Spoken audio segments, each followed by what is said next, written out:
अस्सलाम वालेकुम student, welcome to the online learning platform. आज की इस वीडियो के अंदर हम 9th क्लास की फिजिक्स का चैप्टर नंबर 7 डिस्कस करेंगे, प्रॉपर्टीज़ ऑफ मैटर।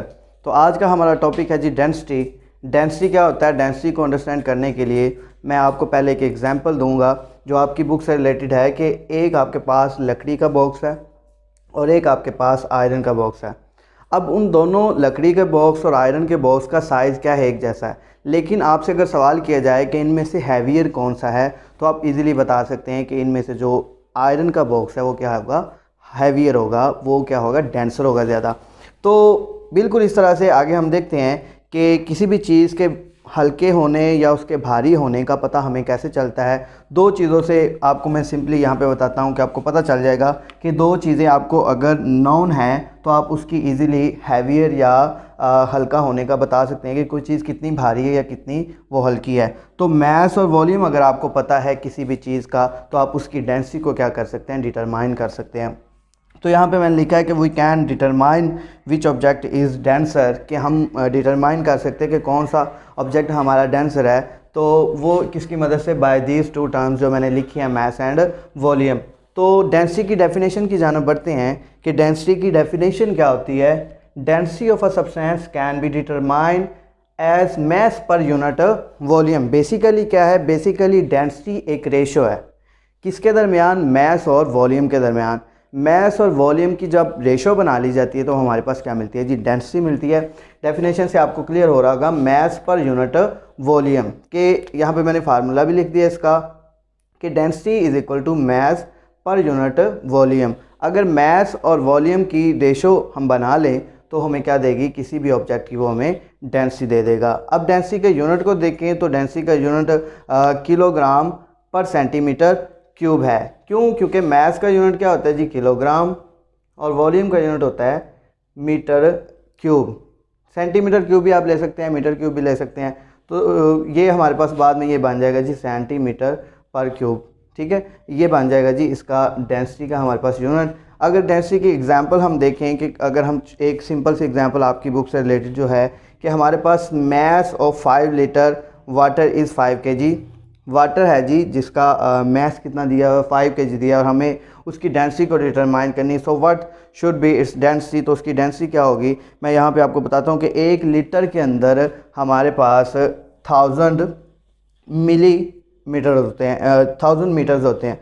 ठीक है, तो 1 litre is equal to 10⁻³ metre cube. ठीक है, और अगर 5 लीटर है, क्योंकि हमारे पास वाटर कितना है जी? 5 लीटर, तो हम सिंपली इसको 5 से मल्टीप्लाई करवा देंगे तो हमारे पास जो इसका वॉल्यूम बन जाएगा वो बन जाएगा जी 5 × 10⁻³ उसके बाद आ गया जी मास। मास उसका गिवन है हमें 5 kg।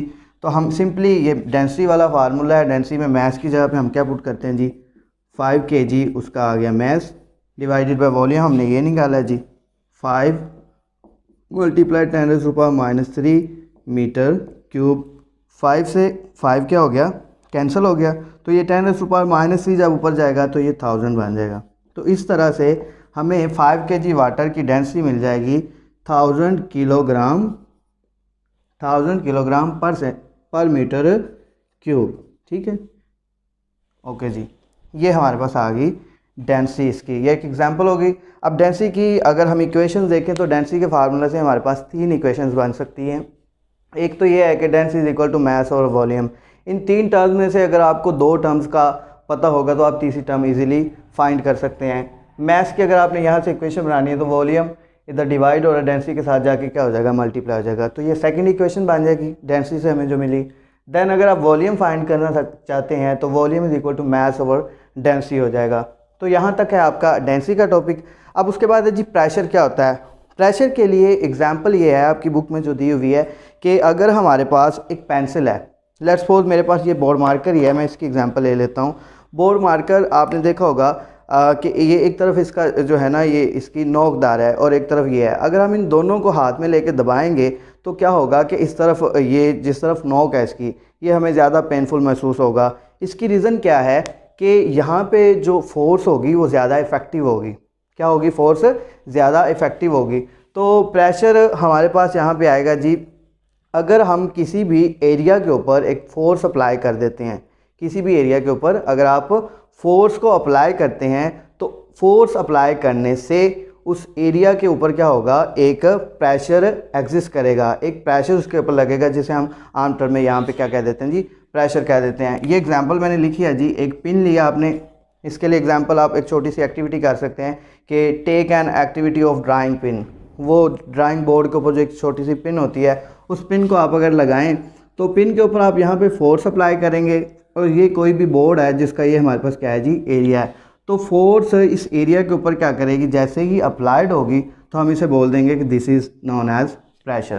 तो ये एक प्रेशर की सिंपल सी एग्जांपल है, ठीक है। तो इसके लिए मैंने आपको बता दिया फोर्स और एरिया इन दोनों पे डिपेंड करता है प्रेशर, कि अगर हमारे पास एरिया क्या होगा, ज़्यादा होगा तो हमें प्रेशर कम लगाना पड़ेगा, और अगर एरिया कम होगा तो प्रेशर हमें बहुत ज़्यादा लगाना पड़ेगा। जैसा कि इसके फार्मूले से मैं आपको बताऊंगा कि ये कैसे डिपेंड करता है इन दोनों के ऊपर। अब डेफिनेशन देखें कि फोर्स एक्टिंग नॉर्मली पर यूनिट एरिया, किसी भी एरिया के ऊपर जो आप फोर्स को अप्लाई करते हैं वो आपकी क्या कहलाती है जी, प्रेशर कहलाता है। तो ये प्रेशर की डेफिनेशन है। उसके बाद प्रेशर का फार्मूला अगर देखें तो pressure is equal to force per unit area, जैसा कि डेफिनेशन में दिया हुआ था, फोर्स पर यूनिट एरिया, ठीक है। तो यहाँ से आप रिलेशन भी देख सकते हैं कि जो प्रेशर और एरिया है ये दोनों आपस में क्या है, इन्वर्सली प्रोपोर्शनल है। इट्स मीन कि अगर एक को बढ़ा दिया जाए तो दूसरा ऑटोमेटिकली क्या हो जाएगा, डिक्रीज़ हो जाएगा। मतलब कि अगर किसी भी यूनिट सरफेस का एरिया क्या है, ज़्यादा है, तो हमें उस पर प्रेशर क्या करना पड़ेगा, कम लगाना पड़ेगा, और अगर उसका एरिया कम है तो हमें बहुत ज़्यादा उस पर प्रेशर लगाना पड़ेगा। तो उसके बाद है जी इसका यूनिट सिंपली फोर्स का यूनिट होता है जी न्यूटन, एरिया का यूनिट होता है मीटर स्क्वायर, मीटर ऊपर जाएगा तो ये न्यूटन पर मीटर स्क्वायर बन गया। This is the pressure of, this is the unit of pressure. ठीक, यहाँ तक था हमारा आज का टॉपिक। तो मज़ीद इसके आगे हमारा जो टॉपिक आएगा एटमॉस्फेरिक प्रेशर आएगा, वो इंशाल्लाह आप नेक्स्ट लेक्चर में देखेंगे। आज तक के लिए दीजिए इजाज़त, अल्लाह हाफिज़।